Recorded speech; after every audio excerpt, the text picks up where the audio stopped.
प्रभु यीशु मसीह के मधुर और मीठे नाम से आप सभी को जय मसीह की। आज परमेश्वर के वचन में आप सभी का स्वागत है। परमेश्वर पिता आज अपने वचनों के द्वारा आप सभी को बहुतायत से आशीष को दे। पिता परमेश्वर आज अपने वचनों के द्वारा आपसे बोले और बातचीत करें। मत्ती उसके 12वां अध्याय उसके 36 और 37 को जब पढ़ते हैं, रोमियो दूसरा अध्याय उसके 1 से जब पढ़ते हैं, तो वह परमेश्वर के न्याय के विषय में है। परमेश्वर का न्याय किन बातों के लिए? परमेश्वर का न्याय हर एक उन बातों के लिए जो मनुष्य अपने मुख से बोलता है, जो निकम्मी बातों को, जो दोष की बातों को मनुष्य बोलता है, परमेश्वर उनका न्याय करेंगे। और यहाँ पर इस प्रकार से लिखा हुआ है, मैं तुमसे कहता हूँ जो जो निकम्मी बातें मनुष्य कहेगा, न्याय के दिन हरेक उस बात का लेखा देंगे। हरेक को अपनी बातों का लेखा को देना पड़ेगा, क्योंकि तू अपनी बातों के कारण निर्दोष और अपनी बातों के कारण दोषी ठहराया जाएगा।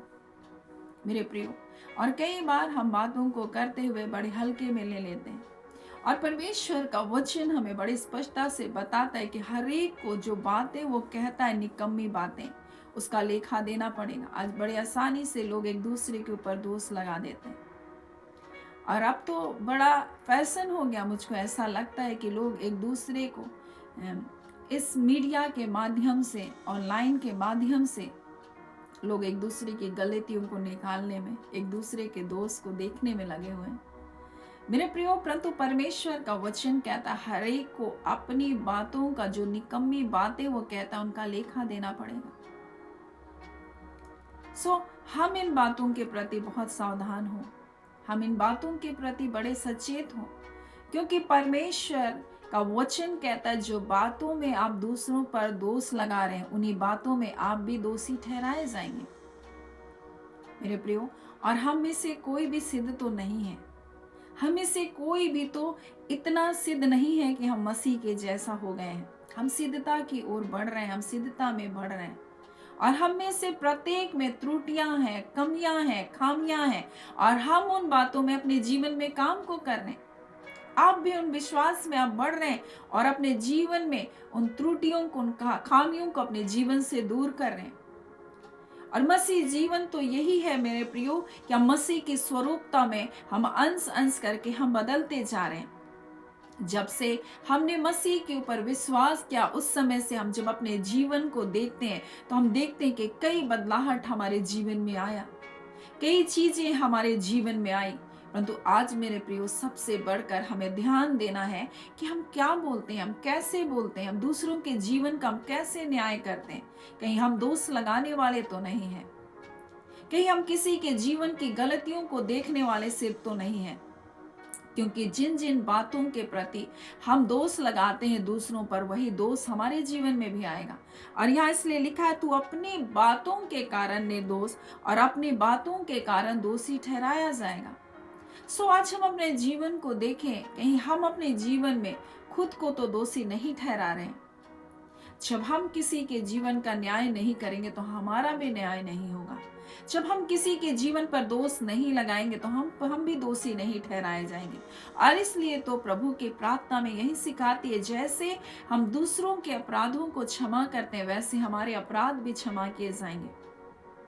कई बार लोग अपने जीवन की असफलताओं के लिए, अपने जीवन के उन फेलियर के लिए वो दूसरों के ऊपर दोष लगाते हैं। वो कहते हैं उसके कारण ऐसा हुआ, उसके कारण ऐसा हुआ, उसने मेरे साथ ऐसा कर दिया, मुझको वो अवसर नहीं मिला, मैंने उसके कारण मुझे ये समस्या हो गई। हम ऐसा दोष लगाते हैं। लेकिन कई बार मेरे प्रियो, हम अपने जीवन को नहीं देखते कि जब हमारे पास वो समय था, हमने उसको कैसे गंवाया। हम अपनी गलतियों को ना देखकर हम दूसरों के गलतियों को देखते हैं और उसके ऊपर दोष लगाते हैं। और यही तो अदन की वाटिका में हुआ, जब हवा ने आज्ञा का उल्लंघन किया, और हम देखते हैं किस प्रकार से उन्होंने गलतियों को नहीं मानकर एक दूसरे के ऊपर दोष लगाना प्रारंभ किया। हवा ने सर्प को कहा, आदम ने हवा के बारे में कहा। जैसे परमेश्वर ने ही सारी गलती की, आदम ने कहा आप ही ने तो हवा को मेरे लिए दिया। कई बार विवाह में भी, परिवार में भी यही चीज आज हो रहा है, एक दूसरे पर वो दोष लगा रहे, तुम्हारे कारण हुआ, तुम्हारी माँ के कारण हुआ, तुम्हारे भाई के कारण हुआ, तुम्हारे परिवार के कारण हुआ, तुम्हारे मायके के लोगों के कारण हुआ। दोष और सिर्फ दोष, और दोष का कोई अंत नहीं होता मेरे प्रियो। परंतु जिस घड़ी हम एक दूसरे को क्षमा करते हैं और अपनी गलतियों को मानते हैं, उस समय परमेश्वर हमारे जीवन में कार्य को करता है। और यही तो रोमी में हमें परमेश्वर का वचन हमें बताता है। यहाँ इस प्रकार से लिखा हुआ है, हे दोष लगाने वाले, तू कोई क्यों ना हो, तू निरुत्तर है, क्योंकि जिन बातों में तू दोष लगाता है उन्हीं बातों में आप भी दोषी ठहरता है। और परमेश्वर का वचन इस प्रकार से कहता है, क्या तू नहीं जानता कि उसकी कृपा और सहनशीलता और धीरज रूपी धन को क्या तुच्छ जानता है क्या? या नहीं समझता कि परमेश्वर की कृपा तुझे मन फिराव सिखाती है। मेरे प्रियो, परमेश्वर धीरजवंत परमेश्वर है, कृपा करने वाला परमेश्वर है, सहनशील परमेश्वर है। और इसलिए मेरे प्रियो, हमें इस बात को हमें दंड ना देकर अभी परमेश्वर हमारे धीरज को धर रहा है, तो क्या उसकी कृपा आज हमें ये नहीं सिखाती कि हम मन को फिराएं और एक दूसरे पर हम दोष ना लगाएं। आज कई बार लोग बड़े आसानी से एक दूसरे की गलतियों को देखते, एक दूसरे के ऊपर दोष लगाते, एक दूसरे के जीवन को देखते, ताका झांकी करते हैं। परंतु अपनी स्वयं के जीवन में जब उस बातों का न्याय किया जाएगा तो कैसा लगेगा? जब स्वयं न्याय के सिंहासन में परमेश्वर आपके उन बातों के बारे में पूछेगा, तूने उसके ऊपर दोष क्यों लगाया, तूने उसके बारे में क्यों ऐसा बोला, तब आप क्या जवाब देंगे? मेरे प्रियो, कई बार हम परमेश्वर को हम नजरअंदाज करते हैं और हम एक दूसरे के ऊपर दोष लगाने लग जाते हैं। लेकिन जिन बातों पर हम दोष लगा रहे, एक दिन परमेश्वर पूछेगा उन बातों के लिए कि तूने क्यों दोष लगाया। और परमेश्वर का वचन कहता है, दोष लगाने वाले तो कोई क्यों ना हो, कोई भी क्यों ना हो। परमेश्वर कहता है तू निरुत्तर है। परमेश्वर कहता है, जब एक पापी स्त्री को लेकर आया और लोग उसको पथरवाह करके मार डालना चाह रहे थे, तब यीशु ने उनसे कहा, जो कोई भी पाप नहीं किया वही पहला पत्थर मारे। और सभी चले गए, छोटे से लेके बड़े। क्यों? क्योंकि हर एक को अपना पाप दिखा। वैसे मेरे प्रियो, हमें से प्रत्येक मनुष्य पर कृपा की गई है परमेश्वर की ओर। हम सब पापों में अपने जीवन को जी रहे थे, हम में से कोई भी धर्मी नहीं था। हम में से हर एक लोग उन्हीं गुनाहों में, उन पापों में थे, परंतु परमेश्वर ने अपनी कृपा, अपनी सहनशीलता को, अपने धीरज को हमारे जीवन में प्रकट किया। और यही कृपा हमको मन फिराने के बारे में सिखाती है। हम भी उन्हीं में अपने जीवन को जी रहे थे और उसने हम पर दया किया। इसलिए मेरे प्रियो, हम दोष ना लगाएं। आज बहुत सारे लोग परमेश्वर के वचन को हम बहुत जानते हैं, ऐसा हम सोचते हैं, लेकिन परमेश्वर के वचन को जानना काफी नहीं। परमेश्वर के साथ संगति हमारा कितना है, ये महत्वपूर्ण है। आज बहुत सारे लोगों के पास वचन का ज्ञान हो सकता है, लेकिन परमेश्वर के साथ रिश्ता नहीं हो सकता है। आज हम परमेश्वर के वचन को ज्ञान में रखना अच्छा है, लेकिन उससे बढ़कर परमेश्वर के साथ हमारा संबंध होना जरूरी है। और ये संबंध तब मजबूत होता है जब हम अपने मन को फिराते हैं, जब हम अपने मन से उन कड़वाहट को, दोष की भावनाओं को अपने अंदर से बाहर करते हैं। मेरे प्रियो, उन सब को अपने घर में रख करके हम कभी भी परमेश्वर के साथ एक रिश्ते में नहीं आ सकते। उसकी कृपा, उसकी सहनशीलता, उसका धीरज हमको मन फिराव के बारे में सिखाता है। और इसलिए परमेश्वर का वचन कहता है, तू कोई क्यों ना हो, चाहे तू कितना बड़ा क्यों ना हो, चाहे तू परमेश्वर का दास हो, दासी हो, कोई भी क्यों ना हो, परमेश्वर का वचन कहता है तू निरुत्तर है, क्योंकि जिन बातों पर तू दूसरों पर दोष लगाता है, उन्हीं बातों पर तू दोषी ठहराया जाएगा। हर एक बात का लेखा देना पड़ेगा। सो मेरे प्रियो, आज हम अपने जीवन को देखें, कहीं हम दोष लगाने वाले तो नहीं, हम दूसरों की गलतियों को गिनने वाले तो नहीं, परंतु अपने जीवन को हम जांचें, क्योंकि परमेश्वर का न्याय, सच्चा न्याय एक दिन प्रकट होगा। और अगर हम क्षमा करने वाले तो हम भी क्षमा के हकदार होंगे। अगर हम दया करने वाले तो हम भी दया के हकदार होंगे। अगर हम दोष नहीं लगाते हैं तो हम भी निर्दोषी ठहराए जाएंगे। सो मेरे प्रियो, परमेश्वर के न्याय के सिंहासन के सामने कोई भी खड़ा होने के योग्य नहीं। हम में से कोई भी नहीं, हम पर दया हुई, हम पर अनुग्रह हुआ, और वही प्रेम हम आज दूसरों के लिए दिखा सकते हैं। वही दया, वही सहनशीलता, वही धीरज हम दूसरों के लिए भी दिखा सकते हैं। कई बार हम बड़े आसानी से दूसरों को दोषी ठहरा देते हैं। आज परिवार में लड़ाई और झगड़े का कारण यही है मेरे प्रियो। परंतु जब हम एक दूसरे को माफ करते हैं, एक दूसरे को क्षमा करते हैं मेरे प्रियो, तब हम एक नई शुरुआत कर सकते हैं। परंतु जहां दोष के शब्द आएंगे, जहां दूसरों की गलतियों को गिनने की बात आएगी, हम वहां पर अपने परिवार को टूटा हुआ देखेंगे। सो आज परमेश्वर पिता अपने वचन के द्वारा हमको बताना चाहता है, हर एक बात जो मनुष्य इस पृथ्वी पर करता है उसका लेखा देना पड़ेगा।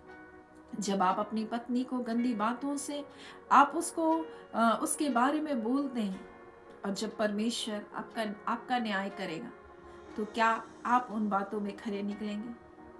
क्या आपने ऐसा कभी नहीं किया? आपने कभी ऐसा नहीं सोचा?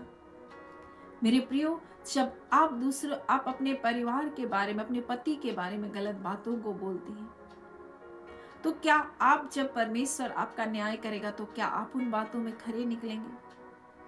आज दोष लगाते लगाते मेरे प्रियो परिवार टूट रहे हैं। आज दोष लगाते लगाते अच्छे अच्छे रिश्ते, कलीसियाएं टूट जा रही हैं।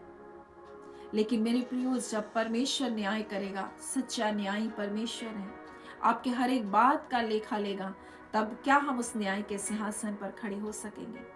सो मेरे प्रियो, जब हम पर दया की गई, हम पर कृपा की गई, हम पर अनुग्रह किया गया, और अपने इकलौते पुत्र पर को परमेश्वर ने हमारी क्षमा के लिए दिया, तो हम भी एक दूसरे को क्षमा करें, दोष ना लगाएं। हमें परमेश्वर ने जैसे प्रेम किया, हम वैसे दूसरों से भी प्रेम करें। जब हम ऐसे परमेश्वर के इस स्वभाव को अपने जीवन में जब हम कार्य करता हुआ देखेंगे, हम देखेंगे हमारे रिश्तों को बनते हुए। मेरे प्रियो, बहुत कठिन होता है एक बड़े लोगों को माफ करना, परंतु बहुत आसान होता है जब एक बच्चा एक बच्चे से लड़ाई करता है और उसको क्षमा करना। माता पिता बच्चों के लिए लड़ जाते हैं, लेकिन बच्चे तुरंत मिल जाते हैं। वैसे ही हृदय परमेश्वर चाहता है, एक बच्चों का सा हृदय, एक कोमल हृदय मेरे प्रियो, और अपनी गलतियों की जिम्मेदारी अपने आप लें, ना कि दूसरों के ऊपर डालें। कई बार हम दूसरों की गलतियों को देखते हैं और अपनी गलतियों को हम नहीं देखते। अपनी असफलता की जिम्मेदारी स्वयं लें, दूसरों के ऊपर ना डालें, दूसरों के ऊपर दोष ना दें। सो परमेश्वर पिता आज अपने वचनों के द्वारा आप सभी के जीवन को बहुत ऐसे आशीष को दे। आमीन। आइए हम प्रार्थना करेंगे। धन्यवाद देते हैं जीवते सच्चे सामर्थ्य पिता परमेश्वर, प्रभु यीशु के नाम से अब आपके पास आते हैं। हम आपके शुक्रगुजार हैं खुदान परमेश्वर, इस नए दिन के लिए, नई आशीष, नई भलाई के लिए पिता, और आपके प्रेम को हम पाकर पिता कृतज्ञ हैं। आपकी भलाइयों से आप हमें तृप्त करते हैं पिता, अपनी करुणा से परमेश्वर पिता अपने लोगों को आप परिपूर्ण करते हैं पिता। हम आपका धन्यवाद देते हैं, और आज के दिन हर एक उत्तम भलाई प्रभु, हर एक पिता अच्छी बातें आपके बच्चों के जीवन का भाग है प्रभु।